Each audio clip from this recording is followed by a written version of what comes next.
wonderful afternoon, and fantastic evening. This is Carla from MindPlore with Carla and Friends. And today I am so excited.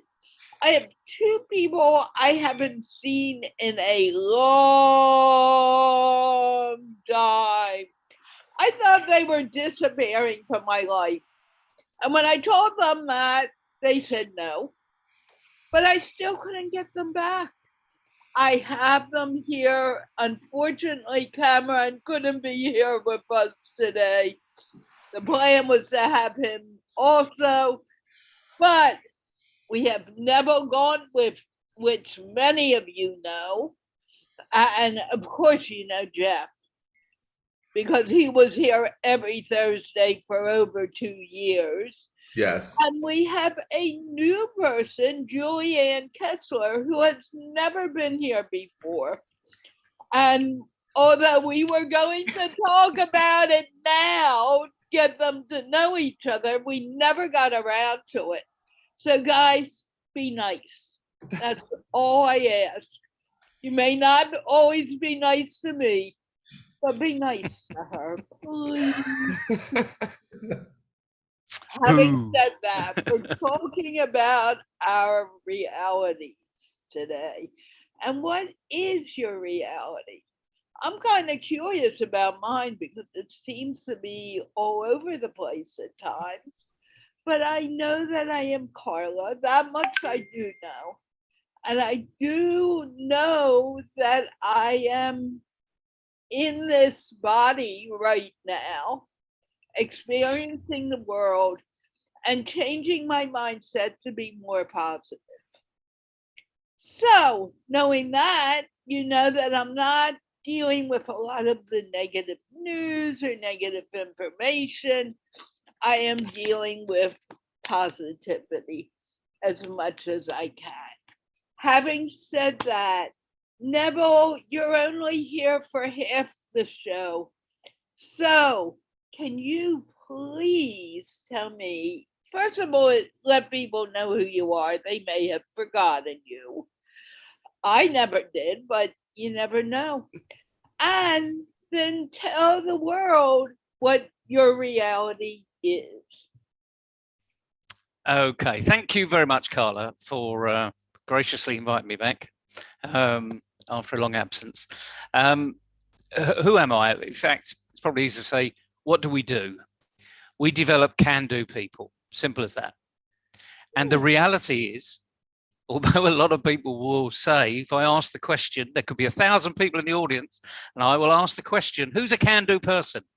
Everybody will put their hand up. And immediately after that, I said, oh, that's great, Cos. I'd like a volunteer. And nobody volunteers. Go on. Absolutely stony silence. And then I'll say, well, I knew that was going to happen. So underneath your chair is a little red disc. And I'll show them this red disc. And I'll say, underneath one of your chairs, before we came into this event, I put one disc under one of those chairs. And I think you should check it because you're going to volunteer. You are my volunteer for the day. Well, you should see the look on their faces. It's like horror has set in. And some people immediately go and look on their chair. And the more complicated these chairs are, they have to turn it upside down. So that's their reality. They can't feel underneath for this disc. By the way, I haven't put a disc there. That's my reality. I'm a comedian. I'm getting them to experience something that we all experience: fear, horror, relief. When you turn the chair upside down and you see no red disc, yippee-doo-dah.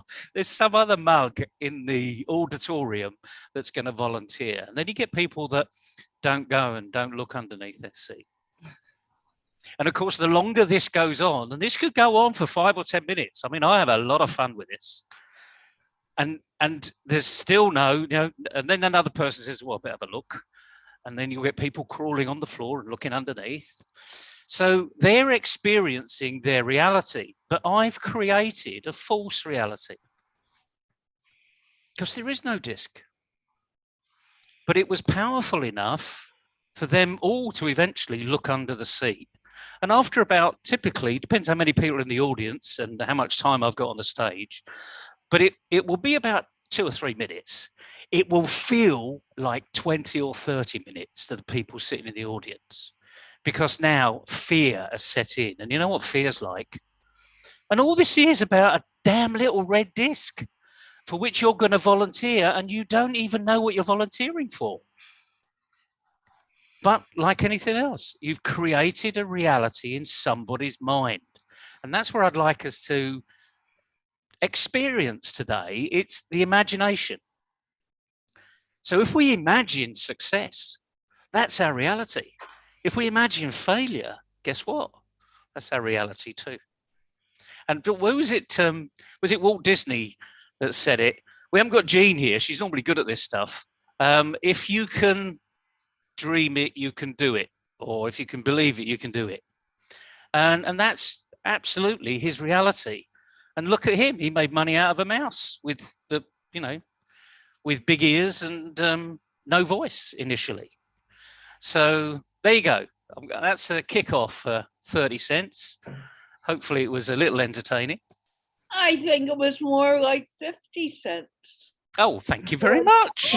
Ka-ching!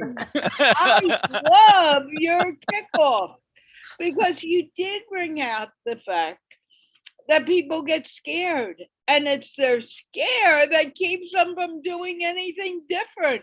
Absolutely. The scare that keeps them from coming to the English show or keeps them from talking to me. This morning, someone told me they read my thing about what I do, and he said, I'm not interested in talking to you. We have nothing in common.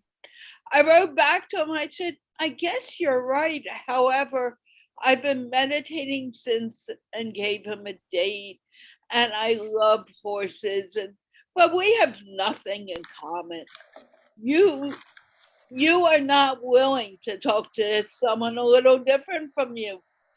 Fine, we'll leave it at that.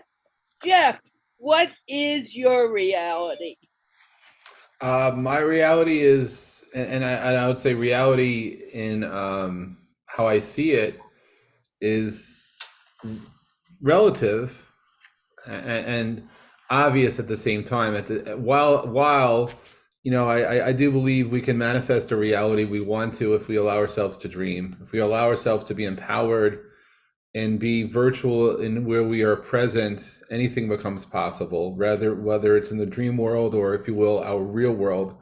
The reality itself is rooted in ways which make it difficult to understand or perceive what is real. For those of you who are familiar with, the construction of the Matrix and the whole making of the whole, I'll call it, it's really, the mind space of whether you're living with a blue pill or red pill world, where things are not necessarily the way everyone else sees it, because everyone else is inside the Matrix, and you're an observer and you're actually manipulating it to your own advantage. And in fact, right now, for example, who's to say that we're not created by some others who are manipulating us and that it's appearing a certain way for their benefit? Forget about that, right? So that's that. Then there's the reality that when I walk outside, it's raining. If it's raining, I may get wet if I don't put on a raincoat, if I wear an umbrella. And that's a physical reality. So I think that the part of what we were talking about earlier is a coexistence of our emotional energies and affecting how we perceive and how we act and how we behave and how we breathe.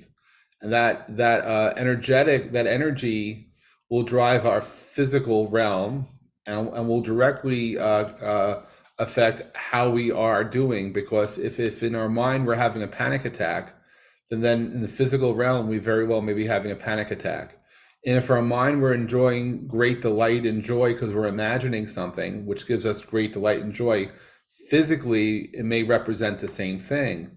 And so I think it's our reality is what we make it out to be in one's mind space, but from someone else. But for you to seek your reality, you could be in your reality, but other people looking at you may perceive you differently, and they may see your reality much different than the reality that you see it in, right? And so that's one of the challenges we have in society, when people have different roles and see themselves different ways and may have rules and responsibilities, which they may or may not adopt, but depending upon the jurisdiction and depending upon the rules of engagement, that may or may not be allowable. Because, you know, I might decide that I'm living in the Caribbean right now, and that it's forever a certain time of day because the sky's not moving and the clouds are not moving and the sea is very stable, and that's where I am, and and time is forever being held still. Now, that will sound fine for a second,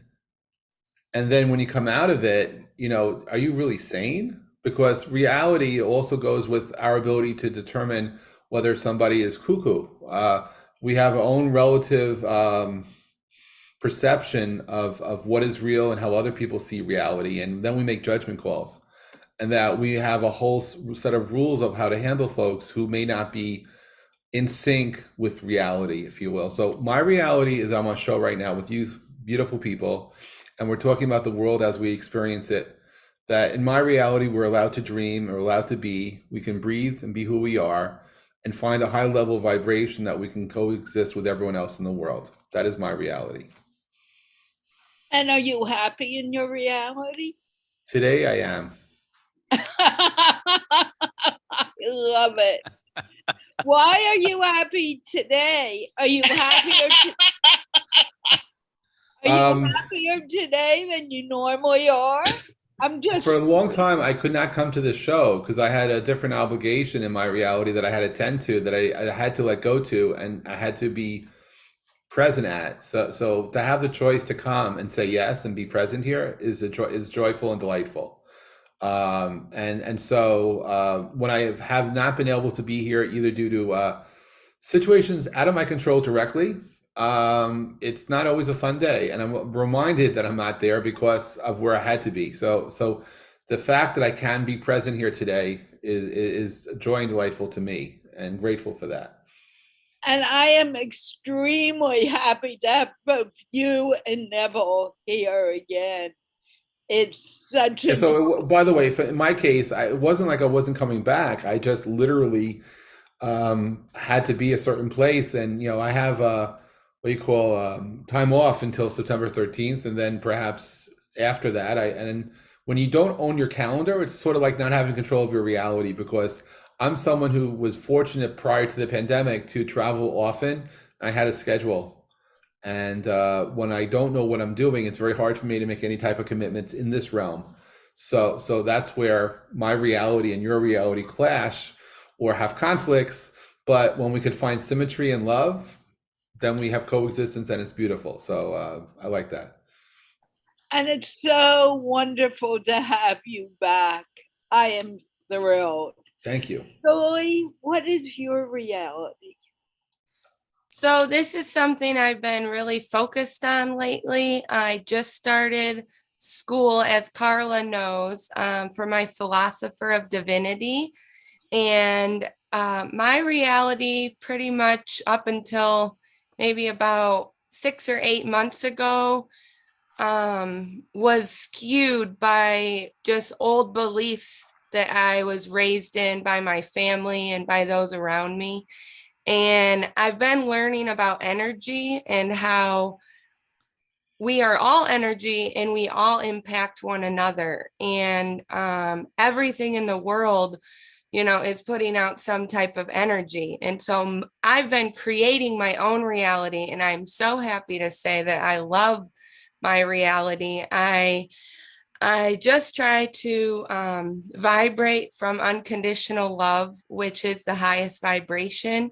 And as Neville said, success is in the mind. That's where it starts. So for me, I have had a lot of financial problems, and that's how I always defined success until recently, when I still do not have financial success, but I have spiritual success and relationship success with my fiance and my daughter. And yeah, so energy, I think, is part of my reality. When I go out in public, I try to gauge the energy around me. I try to be compassionate to myself and to others. And in turn, I've started to get that back and be able to feel all of that energy back. So that's a big part of a lot of my reality right now is all mindset. And that's the reality for all of us. Mindset, where our minds are. Because I know for me, I read a quote today and I immediately resonated with it. And I never remember my quotes unless I write them down, and I didn't write it down. But the fact is, your reality, your thoughts are what guide your world. So no two people really see the world in the same way as anyone else. We all see it differently. But we can all control our reality. And I'm going to you next, Neville, because I want your thoughts on this. By the thoughts we have in our mind. We can either spend time thinking about the negative things in the world. Oh, there's war in Ukraine and there's people dying of COVID and blah, blah, blah. Or we can take the world and begin thinking about, what do we want? Do we want that negativity or do we want that positivity? And begin to think in those terms. Oh, I've been listening to a lot of Abrahamics every day. Neville, I want your thoughts, please. Well, you mentioned about being in control of your own reality. And it's important to have an opinion on your own reality. And maybe I can say a bit more what that is. Imagine a 1,000-piece jigsaw. And for some unknown reason, you've only got 600 pieces. And what you've done is you've put together that jigsaw by looking at a picture. But again, did you really look at the picture on the front of the box? And you've tried to piece together, because there's no instructions apart from a picture. And now you're 400 pieces short. You've literally only got, 60% of what is truly supposed to be there. And I was trying to use a word other than reality, but it's very difficult, actually. The reality of life is we're in this constant position of only knowing 60% of what's really going on. And we're very good at putting together the other 40% of the jigsaw. But of course, if two people do the same thing, guess what? You've got two different 40%. Now, we can hint and suggest and negotiate and communicate with each other to convince the other person that your way is better than theirs. And then what we find, it ends up in a fight. No, that's not blue, it's green. And in fact, blue and green, when you're seen in different lights, could be the same color. I mean, especially for someone that's colorblind. But again, because you haven't had that discussion, you don't know it. So again, we make assumptions. And if you don't like the jigsaw, think of the number 6, okay? Just write the number 6 down. And now turn it upside down. Because it's not number 6 anymore, it's number 9. So someone else on the other side of the table can see you've written a number 9. And in fact, they're really impressed by the fact you've written a number 9 backwards. Because actually you've written a number 6. But if you were to write a number 9, if you write a number 6, you go that way. If you do a number 9, you go that way. So you do it completely in reverse. And they're now more impressed with the fact you've done a number 9 backwards. But that's the point about different perspectives, different realities. And we can close our gaps simply by communicating. And people just do not know how to communicate, not effectively. The number of family relationships that get escalated because there's no communication. I told you to be home at 7. No, you didn't. It was 8. You know? So rather than saying you're late, you get the argument. And again, it's one person's memory, which again is their reality. So be in control of yourself means you're got a better chance of being in control of your own reality, but be open to other people's reality. It's a bit deep, maybe, but that's life. Well, I think it's important because people are not open to the realities of other people. The person who wrote to me today, I was really shocked because of who introduced us and the whole situation. And I realized, because I thought about it, I didn't respond right away, but I thought that's that person's reality right now. And I can't do anything about it. I can't change it. I just need to accept it to keep my reality peaceful. And I thought I need to change my thoughts on this, and I'd better do it right away. Because I just want to jump in there because something's just really flashed across my mind, and you know me, I'll lose it. What I find, you sparked something in me that it's this other person's reality, and there's a lot of death on the TV for some reason. I don't know quite why, but journalists seem to not have a clue how to deal with a person that's gone through a bereavement. And I saw a journalist this morning, breakfast TV, wonderful subject about someone dying. A very famous singer. He was on X Factor, Simon Cowell, and a guy called Darius, really nice guy. And he died yesterday, quite young, a lot younger than me.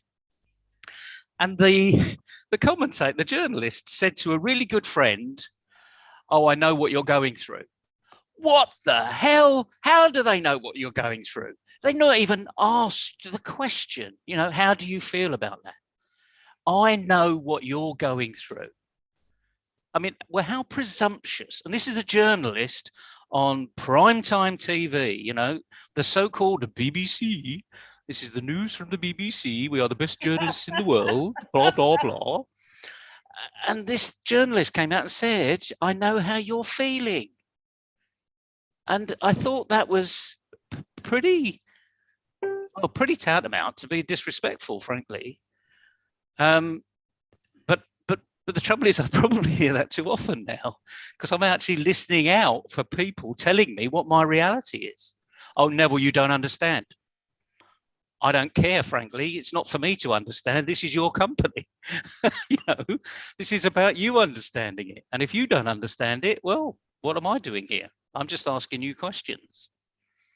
So it is about being appreciative of somebody else's position. And again, I'll just come back to it. We're not very appreciative. There's no empathy. And Neville, what you just said, saying, oh, I feel bad and I know what you're going through. Someone said that to me, people began saying that to me, and I'm like, especially when my dog died. And I thought, you have no idea what I'm going through. Julie has no idea. Jeff has no idea. But, yes, it is difficult. And it's not a fun thing. And you may never understand it. And I know that. But to tell me you know what I'm going through, I am not sure you know what I'm going through. I know you need to leave like in 3 minutes. Do you have anything else to say before you pop? No, I'd love to hear what my two other colleagues have got to say on this particular thing. When someone says, oh, I know how you feel, and do you hear that often, I do. I just came out of a 12-year marriage. I was married to a narcissist, and I just found out within the past year. And so I've been judged by other people, because I am the type of person who doesn't, like, I respect who I'm, married to, committed to, friends, family. And so therefore I am not known for like putting them on blast. I'm one for standing by and supporting them, because that's what I believe that you should do. And the thing is I wasn't getting that in return, and I was being broken down, and, for years and years and years. And even by some of my own family, like since I was a child, being abused and things. So, but nobody knew all of that until I've recently started shedding light and speaking my truth. So other people have always looked at me and my life and thought that it was this wonderful sunshine and rainbows, when in reality I was depressed and I felt down on myself. I felt guilty. And so yes, I resonate with what you say completely. And that is how I've changed my reality, to know I've been working through, if I have a guilty feeling, I'm like, why do I feel guilty about this? This is not my fault. And those are hard things, to do, but I've begun to find peace within myself. And now other people's opinion, although I listen and I'm open, it has a lot less impact on how I believe in myself. That's fantastic, Julie. And I'll just add that, unless somebody is exactly experiencing under the same conditions there's no way they're going to actually know what you're going through on any plane. I mean, maybe if you're playing a video game in a virtual world, and maybe that character has a limited set of emotions and you're now playing the same character, okay. And maybe if you're an actor and actress on stage and you've previously played that person and been in that role because that scene keeps on repeating and repeating, yeah, okay, maybe we experience the same chemical reactions in our brain so that we could literally say we experience the same thing. But outside of the scope where it's a controlled situation, how could someone, there is empathy, right? There's the ability to express feelings towards somebody else. You could be intuitive, you could be empathic, you could feel other people's pain, but not, but unless that person literally lived through the same set of conditions as you, it's not possible, in my humble opinion. But it's not that we cannot respect how people are experiencing life and loss and grief, but to say, I know how you feel, maybe if you got hit by a pitch and you're playing baseball and someone hurt you, or maybe you're going through, so it's like, I believe that is the expression that those words are meaningless. But if you replace them with, hey, I appreciate you going through some trouble right now. I've gone through trouble myself. I've gotten through it, and I believe you will too. But somehow translate that to that gives me a much better, more sincere understanding than listening to that literal interpretation, because I believe that's a lie. I believe that person is lying to your face, not intentionally, but coming from love, but doesn't have the words to express in any simple way to say, I get you, I appreciate you, I love you, and I know you'll get through this too. Instead, they say, I know how you feel, man. And that's, but it, most of the time, I don't believe it comes from a bad place, so I accept it. No, it doesn't. It doesn't. But right, but that energetically, your energy and that person's energy is different. And I just say thank you, because I don't stand there to correct them and say, oh, you really don't understand me at all. You don't know who you're talking to. You have no idea about who I really am. But I appreciate your interest in me, and so I just say thank you, because it's much easier than taking 4-second phrase and spending 5 minutes explaining, and then, by the way, getting into an interaction by the person saying, I'm offended.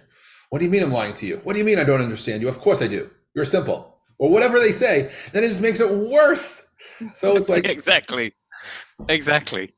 And I'll just throw a grenade in while I leave.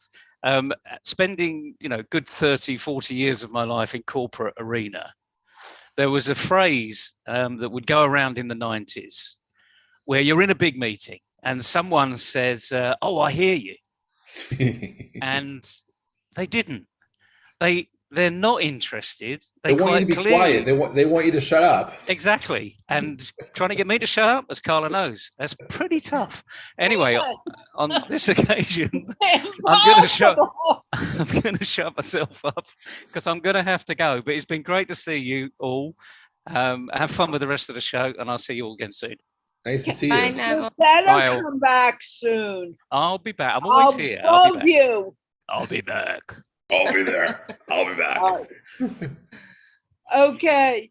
So what is your reality, Jeff? My reality is I'm here with the two of you right now, listening and processing where I'm at. And by the way, to me, my reality is the now. It's the flow of the moment. It's the space that I'm in, the space between words that are not spoken.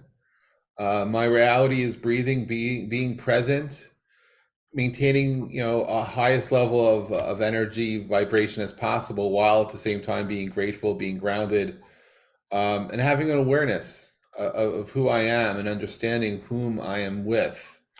And that is my reality too. And I believe that there's an infinity and an infinity associated with each of our realities, that we are truly unbounded, that our reality only becomes bounded when we let it be. And if we allow ourselves to be unbounded, anything and everything can be possible, certainly in our dream world, and sometimes in our so-called real world.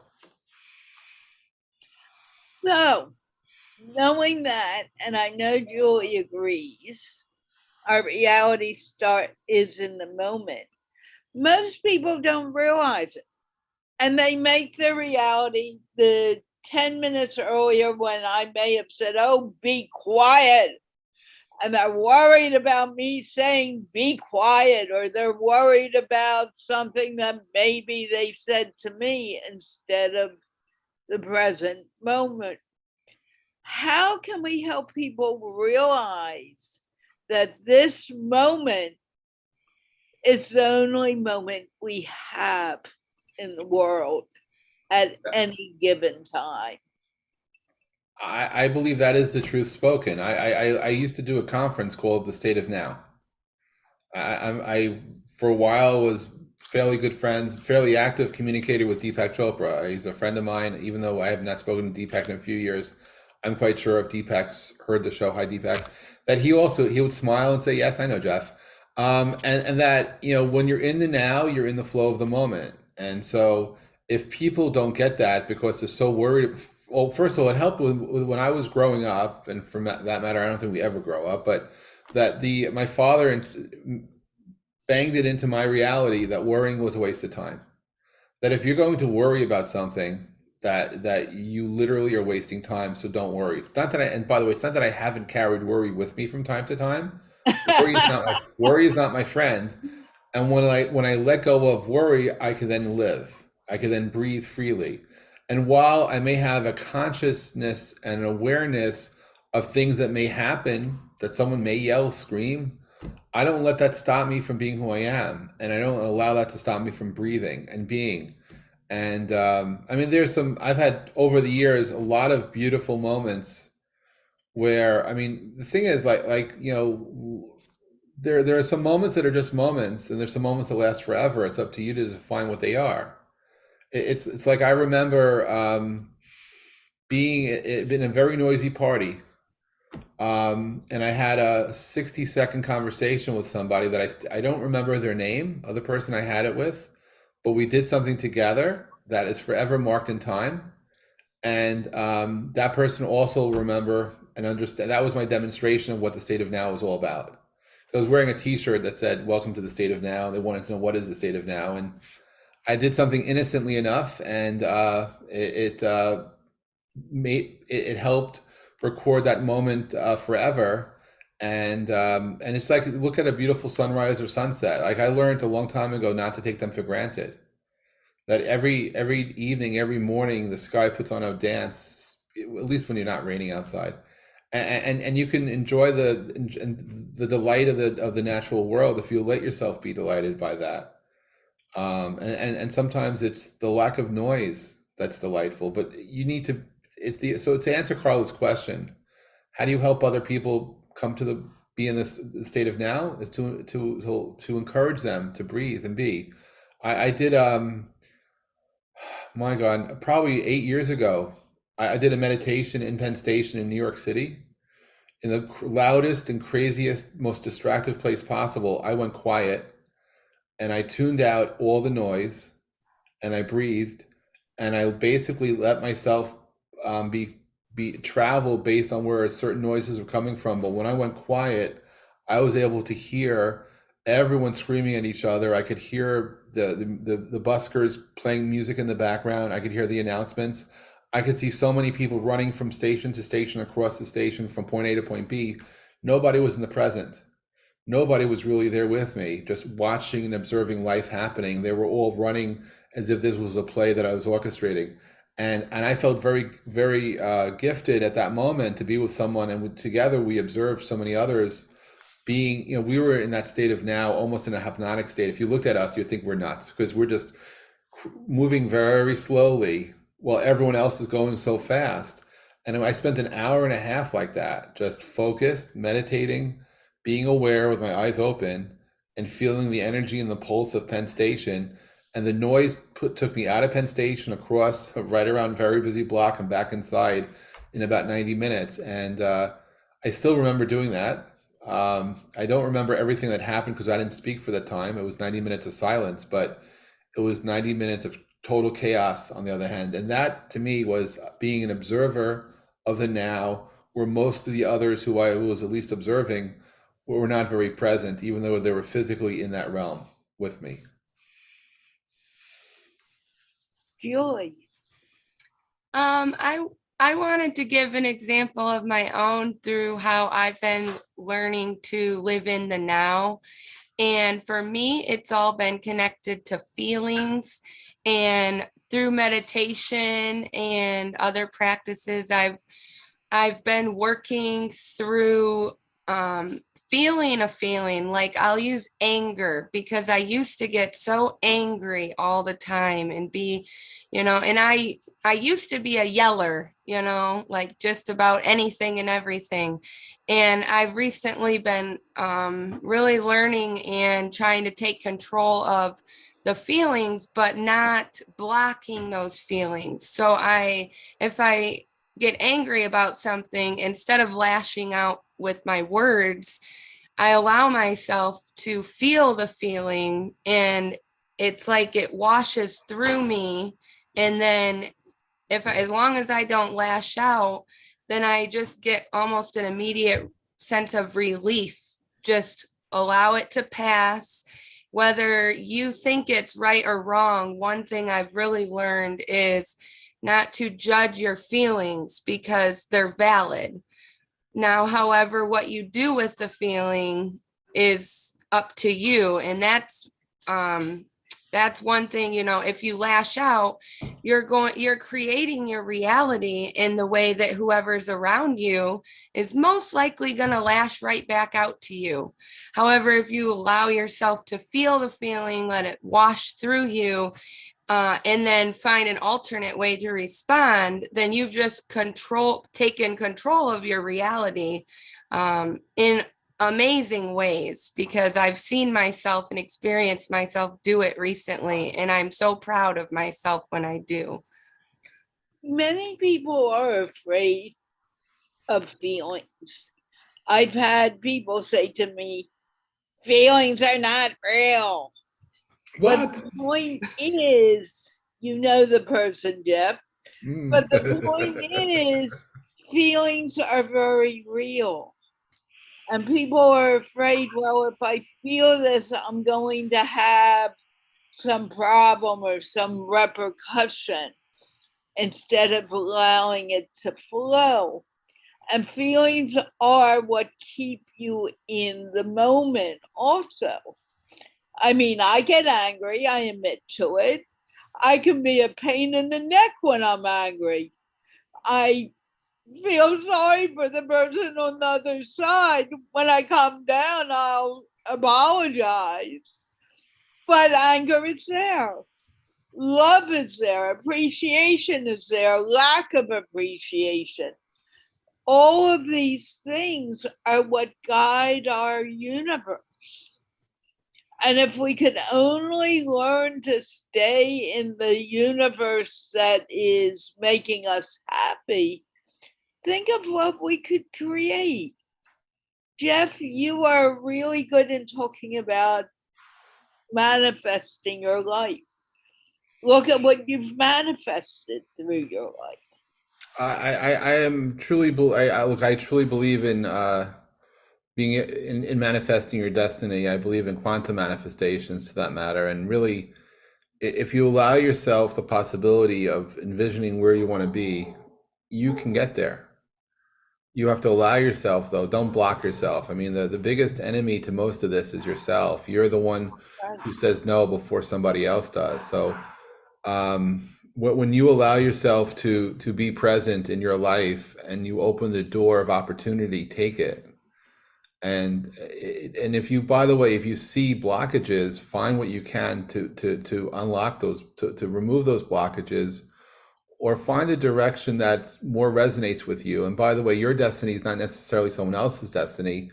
Even if someone wakes up and says, to Julie, I see you and I see you doing this, it doesn't mean that you have to do that, right? And just because I envisioned a certain way for someone doesn't mean anything other than that's what I saw. Never does it assert that's what someone should do. Even when someone comes to me for assistance or they ask me for guidance, I will never insist on saying you must reach out to a certain person at a certain time and do a certain thing. But really, I ask that person to look on the inside and to breathe and to be present and to allow their light to shine and allow themselves the freedom, the flexibility to be.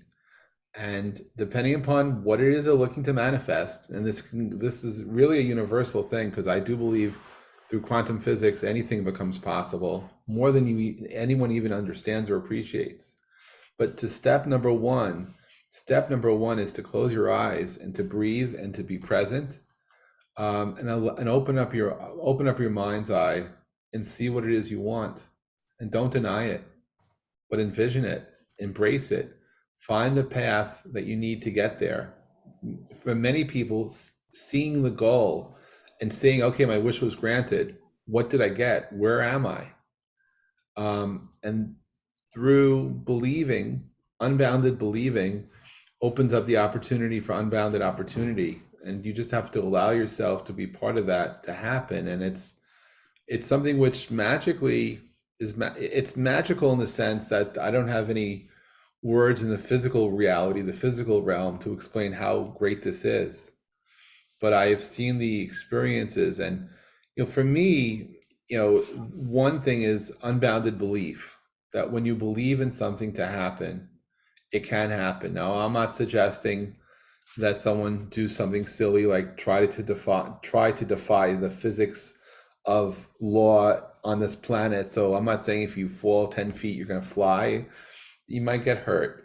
I'll say almost anything is possible rather than saying anything is possible. But I've seen people become butterflies in their own way, go through crystalsis and change their wings and do magical things and things which other people could say, no, can't do it, not possible. I've seen that happen in the most beautiful way. So, but what it all started with was people to believe in themselves and to allow others to believe in them before they even believed in who they were or what they could do.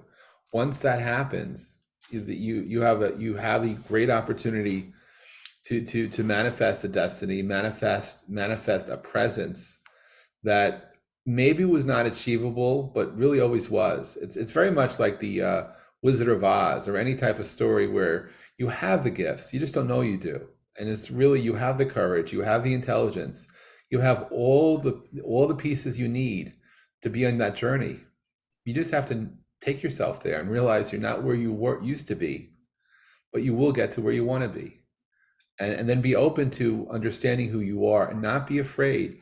Don't be afraid of your wishes coming true. That's the other blockage that people don't ever talk about, is they want to get somewhere and they say that so much, but then all of a sudden fear creeps in. Well, what if I'm successful? What do I do now? And it turns out the fear of success is one of those unspoken truths that stop some people from ultimately being successful because they are afraid of what happens. It's like they want that success on one hand, but they're not ready to embrace it. And it's like any type of, when you're proposing to have a partner in a business and you want to have a co-venture, you want to have a joint venture, and they say yes, what's next? Well, for some people, it's fear. Oh my God, I don't know what's going to happen now.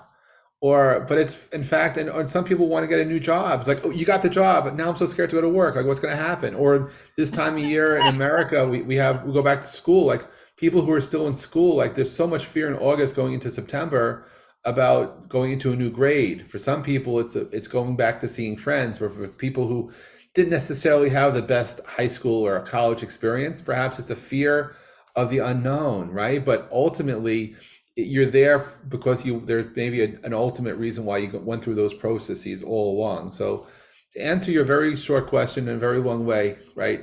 We can manifest our destiny when we believe and we allow our minds to take ourselves there and allow the light of the world and the love around us to support where we're going, what we want to do. And I agree. Our fears, we don't realize it. I want to do that. And then, can I do it? And the moment you go into that moment of fear, whether you realize it or not, you keep it from happening. And that's the whole point here. What do you think, Julie? We are winding down soon. I'm watching the time.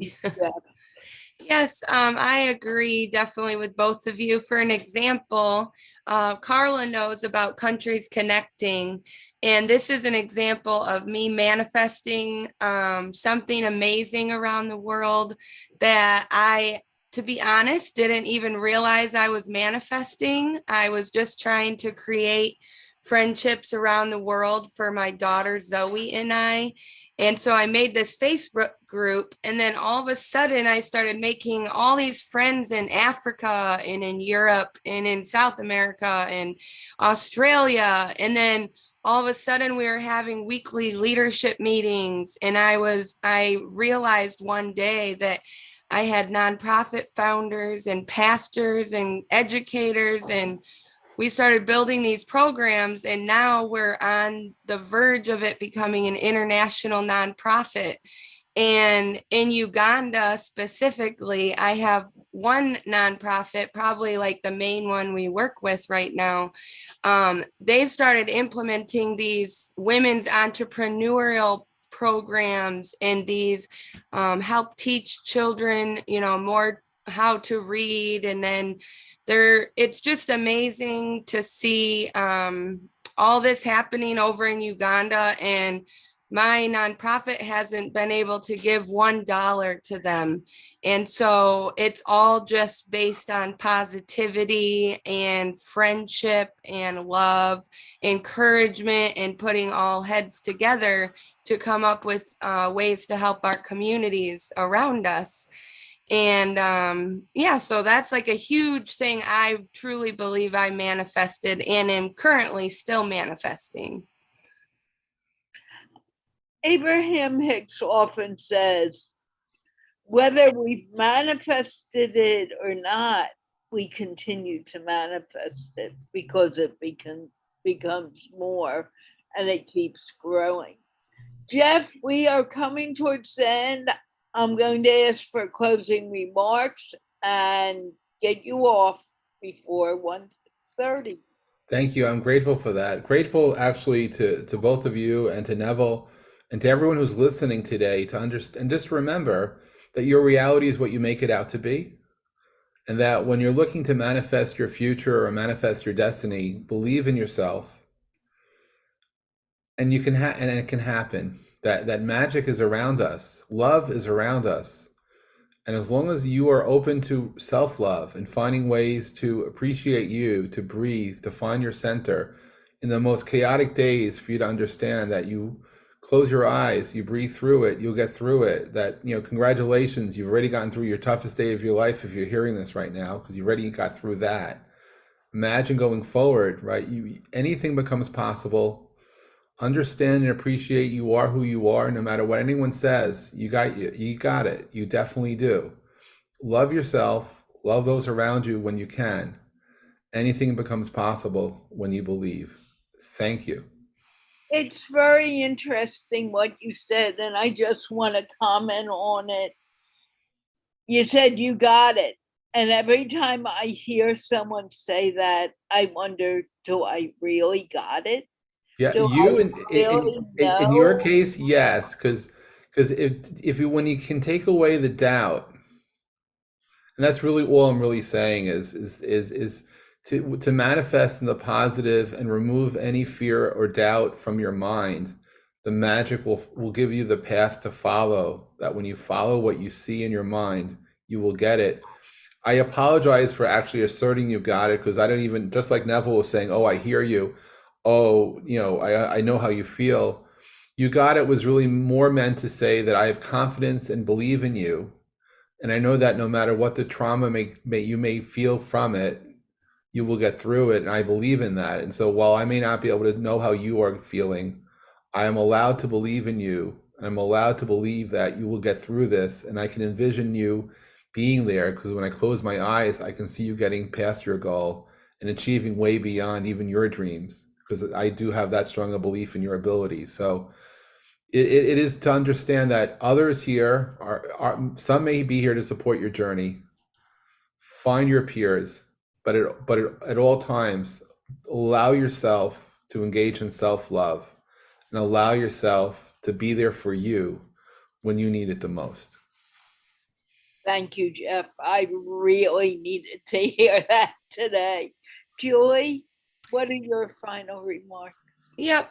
I did want to just leave a line of encouragement for anybody who may be listening, just to remember to shine your light of positivity on the darkness of negativity, which is what I live by every day. And just go out into the world and see how you can make a difference in someone else's life. And the smallest acts will do wonders inside of you. Thank you. And thank you. And it's the smallest acts that become the biggest realities. So if we think positively and we think we can do it, then we can do it. We will be back on Tuesday with another edition of MindPlore. I am thrilled to have had Jeff and Neville here again.